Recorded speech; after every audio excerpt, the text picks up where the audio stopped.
"Get out and stay out," my dad yelled. They threw me out for dropping out of surgical residency.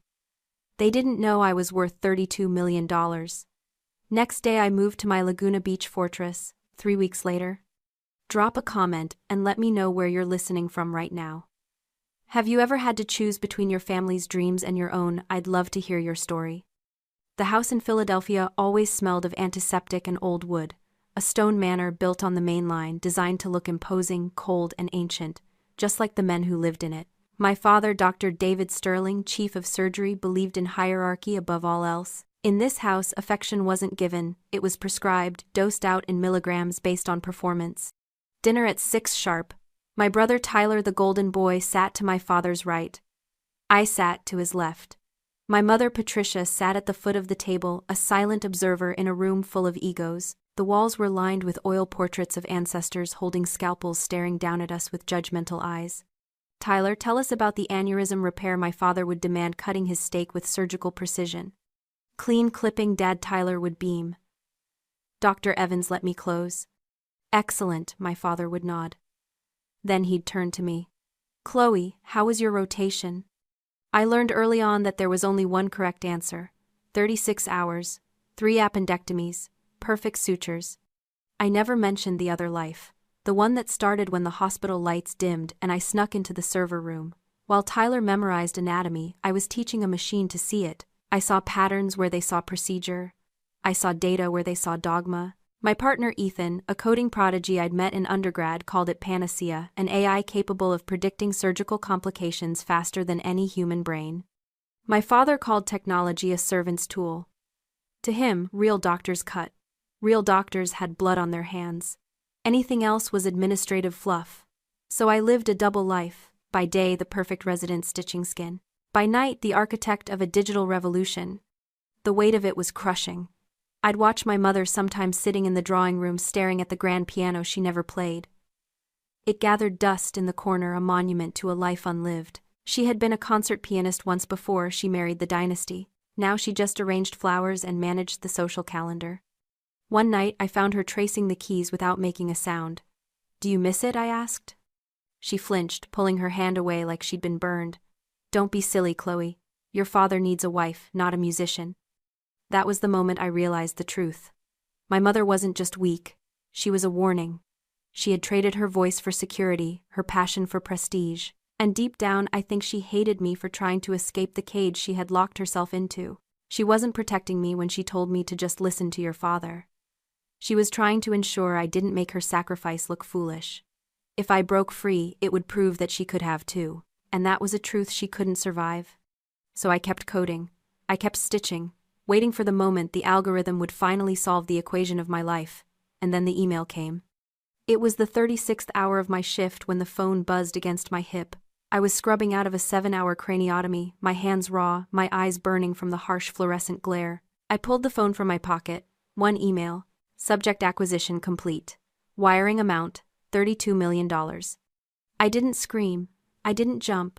I just stared at the screen, letting the blue light wash over the blood specks on my surgical clogs. The number was so large it looked abstract, like a vitals monitor flatlining. But it wasn't a death. It was a birth. My partner Ethan had done it. We had done it. I drove straight to the manor. The rain was falling in sheets, turning the Pennsylvania slate into a slick, black mirror. I didn't change out of my scrubs. I wanted them to see me in the uniform they worshipped one last time. Dinner was already in progress. The silence in the dining room was heavy, broken only by the rhythmic scrape of silver against china. David sat at the head, a king in his castle. Tyler was mid-story about a resident he'd humiliated during rounds. Patricia was pushing peas around her plate, her eyes glazed over. "I'm resigning," I said. I didn't sit down. David didn't look up from his plate. "Sit down, Chloe. You're delirious. We'll discuss your rotation schedule after you've slept." "I'm not tired," I said, my voice steady, cutting through the room like a fresh scalpel blade. "I submitted my letter of resignation to the board 20 minutes ago. I am done with surgery. I am done with this hospital. I am done with this life."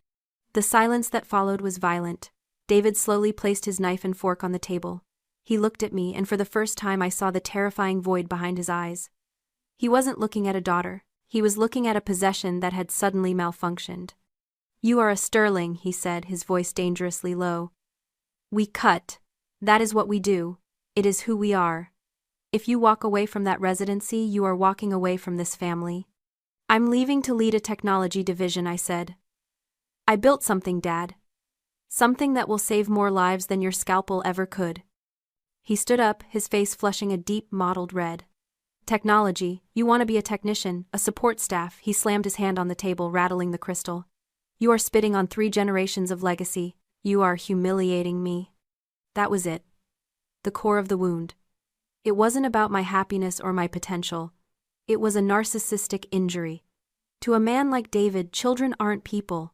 They are mirrors. I was designed to reflect his grandeur back at him. By choosing a path he didn't understand, I had shattered the mirror. I had proven that his approval wasn't the oxygen I needed to survive. And that terrified him. If you leave this house tonight, he hissed, pointing a trembling finger at the door, you leave with nothing. No trust fund. No connections. No name. I don't need your name, I said. I have my own. Give me the keys, he demanded. I paid for the car. I paid for the clothes on your back. If you want to be independent, start walking. I reached into my pocket. I pulled out the key fob to the Audi. I placed it gently on the linen tablecloth right next to his untouched wine glass. You're right, I said. You paid for everything, except my mind. I turned and walked out. I heard my mother gasp, a small, suffocated sound, but she didn't move. She didn't speak. I stepped onto the porch. The rain was torrential now. I had a laptop bag, a phone with a $32 million bank balance, and nowhere to go. My father slammed the heavy oak door behind me, the sound echoing like a gunshot. He thought he had just executed a punishment. He didn't realize he had just performed an amputation. He had cut me off to save the body of the family, but he was the one who was rotting. I was finally free. I didn't cry. I didn't shake. I walked to the edge of the estate, where the manicured lawn met the tree line, and I sat on a wet stone wall. I opened my laptop. The screen was the only source of light in the darkness. My bank account, 0. David had frozen the trust fund I hadn't touched since I was 18. He had canceled my credit cards. I was homeless, penniless, and alone. Or so he thought. I logged into my secure cloud server. The acquisition funds were sitting in an escrow account waiting for my final authorization. $32 million. It wasn't just money. It was leverage. It was power. It was a weapon. I typed in the authorization code. Transfer complete. Then I looked at housing. Not hotels. Not rentals. I looked at listings in California. I had always dreamed of living by the ocean, far away from the gray stone and gray skies of Philadelphia.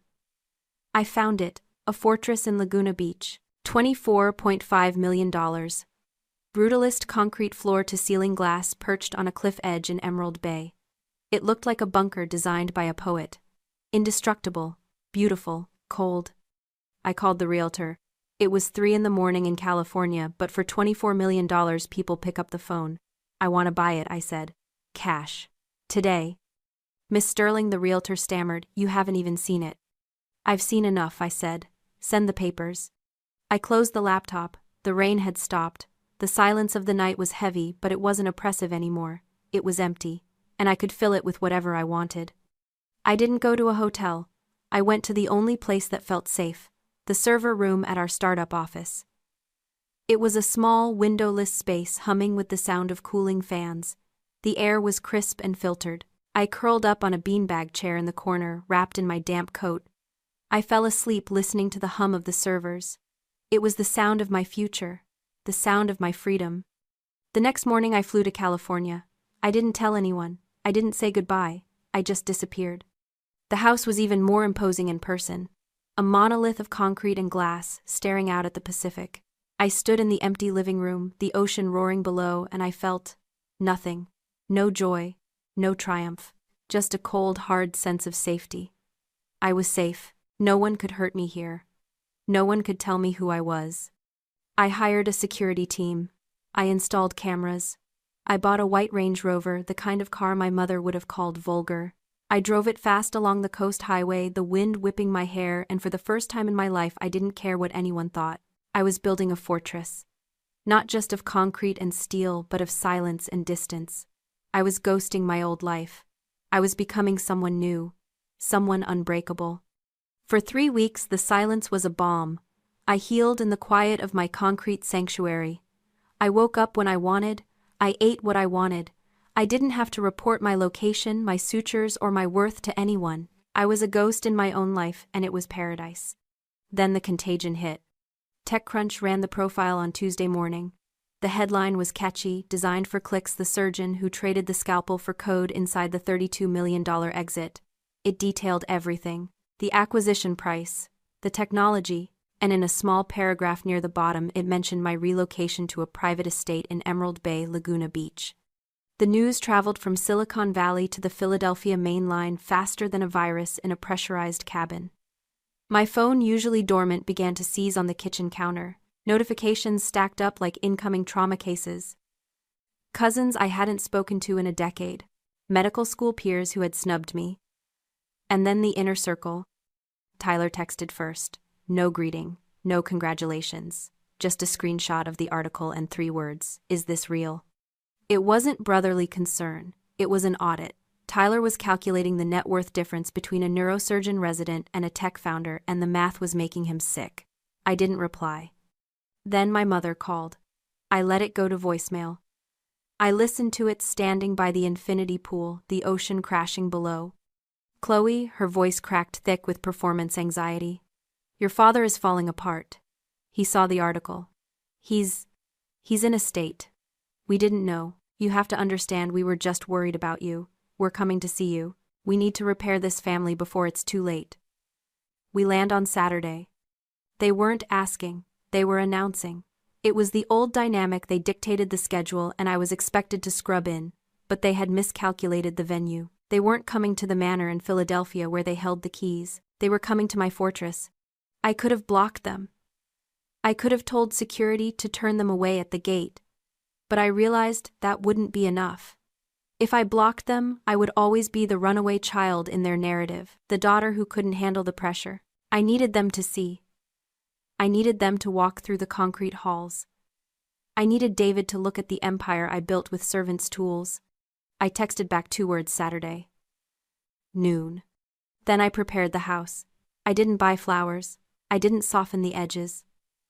I wanted the house to look exactly like what it was: cold, expensive, and impenetrable. I wasn't preparing a home for a family reunion. I was preparing a boardroom for a hostile takeover. I called Ethan. They're coming, I said. Do you want me there? He asked.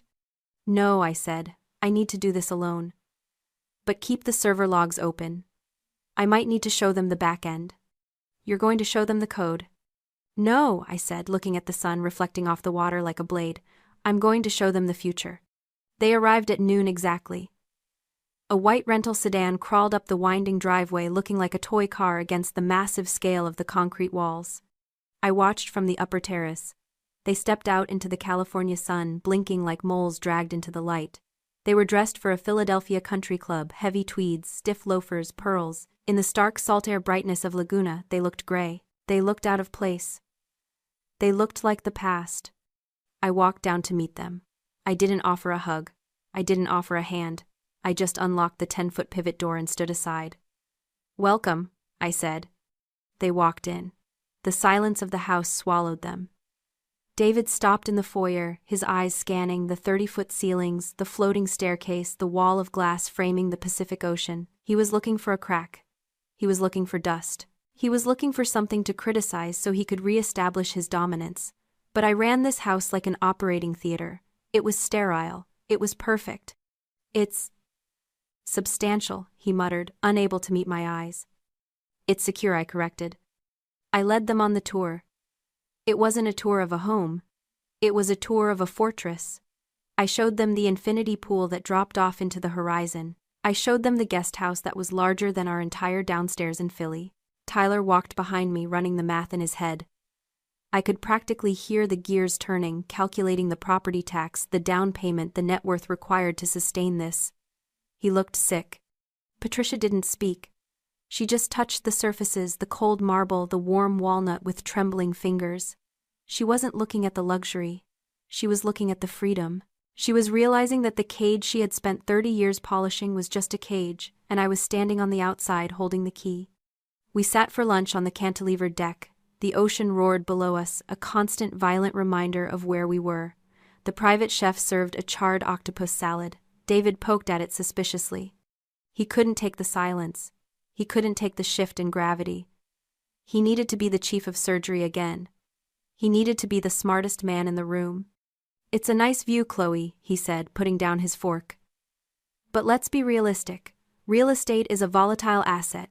Real work, real legacy. Happens in the hospital." I took a sip of sparkling water. "Is that so?" "In fact," he said, leaning back, finding his rhythm, "we are revolutionizing the department. We just licensed a new system. A surgical intelligence platform." My heart didn't speed up. It slowed down. It was the predator's calm. David beamed. He was back in his pulpit. "It's incredible, actually. It uses predictive algorithms to map complications before we even make the incision. It's analyzing thousands of data points in real time. It's going to save the department's accreditation." We were slipping, I admit it. But this is the future. It catches mistakes the human eye misses. "It sounds expensive," I said, baiting the hook. "Quality costs," he scoffed. "We paid a premium. But the developers, geniuses. Absolute geniuses. They understand the anatomy better than half my attending surgeons. I told the board, give them whatever they want. We need this tech." I looked at Tyler. He was nodding in agreement. I looked at my mother. She was staring at the ocean. I looked at David. He was glowing with pride for a machine that he thought validated his brilliance. He had no idea he was praising the very mind he had tried to lobotomize. He was worshipping the servant's tool. "It's funny," David said, taking a sip of wine. "I always told you that technology was a support role. But this software, it's almost like it thinks like a surgeon. A master surgeon." I placed my glass on the table. The sound of the crystal hitting the stone was sharp. "I'm glad you like it, Dad," I said. "The interface was the hardest part to design." David stopped chewing. The fork hovered halfway to his mouth. "What did you say?" "Panacea," I said, leaning forward slightly. "That's my company, Dad. My code. My patent. I signed the licensing agreement with your hospital board yesterday morning. You're not just implementing a new system, you're implementing me." The silence that fell over the table was heavy, suffocating, and absolute. I watched the realization hit him in waves. First, confusion. He wasn't the master of his domain anymore. He was a user, a customer. He was paying a premium to the very daughter he had discarded because she was useless. Tyler made a choking sound, setting his water glass down hard. He looked from me to David, his eyes wide. He realized the hierarchy had just inverted. The golden boy was now working for the exile. David's face went gray. You own Panacea?" "I built it," I said. "With the servant's tools you despised?" For a moment I thought he might yell. I thought he might storm out. But he didn't. He did something worse. He smiled. It was a tight, desperate grimace, an attempt to rewrite history in real time. "Well," he said, his voice trembling slightly. "This is extraordinary. I always knew you had a brilliant medical mind, Chloe. Even if you applied it differently. This validates everything. We should discuss the integration. As a consultant, perhaps I could." I held up a hand. "I'm just saying," he pressed, desperation creeping in, "that this is a family triumph. We can." "There is no we," I said. My voice was calm, devoid of the anger I thought I would feel. "You don't get to pivot, Dad. You don't get to claim this. You fired me from this family. You told me I was nothing without your name. Well, now your hospital is paying 7 figures a year to use mine." I stood up. The ocean breeze fluttered the tablecloth. "I have a meeting with my CTO in 20 minutes, I said, checking my watch. "You need to leave." "Chloe," my mother whispered, finally finding her voice, "please." "The gate code expires in 10 minutes, I said. "Don't make me call security." They stood up. They looked small against the backdrop of the Pacific. They looked like guests who had overstayed their welcome. They walked back through the house in silence, but this time they didn't look at the architecture with judgment. They looked at it with fear. I watched from the foyer as the heavy front door clicked shut. I watched the white rental car wind its way down the driveway and disappear onto the coast highway. I didn't feel sad. I didn't feel lonely. I felt the clean, sharp relief of a successful amputation. The necrotic tissue was gone. The wound was closed. I was whole. Night fell over Laguna. The house lit up a beacon on the cliff. I sat in my office, the glass walls reflecting the stars. I opened my laptop. On the screen, a live dashboard showed the Panacea system running in hospitals across the country, including Philadelphia General. Status active. Anomalies detected 0. Lives protected 142. I watched the data stream. It was a heartbeat. It was my heartbeat. I had traded the scalpel for the code, and in doing so, I had saved the most important patient of all. Myself. I closed the laptop. I walked out to the edge of the infinity pool and listened to the ocean roar. If you've ever had to amputate a toxic relationship to save your own life, hit that like button and share this story. You are the surgeon of your own destiny.